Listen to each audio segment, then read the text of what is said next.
வணக்கம். தினமடை செய்தி.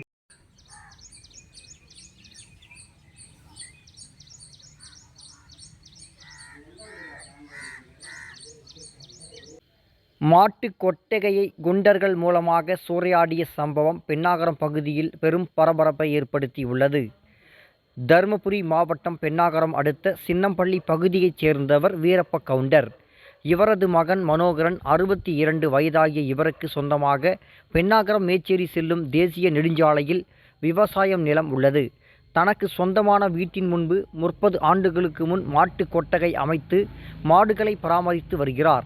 இந்த நிலையில் இவருக்கும் இவரது தம்பி சரவணன் இவர் திருப்பூரில் டாஸ்மாக் குடோனில் கம்ப்யூட்டர் ஆபரேட்டராக பணிபுரிந்து வருகிறார்.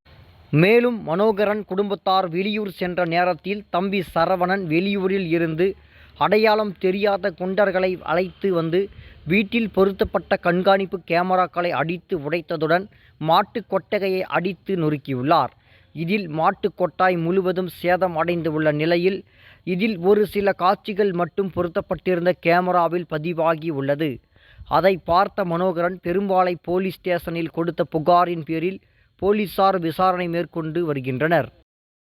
தினமடை செய்திகளுக்காக நமது தினமடை யூடியூப் ஆசிரியர் சந்துரு.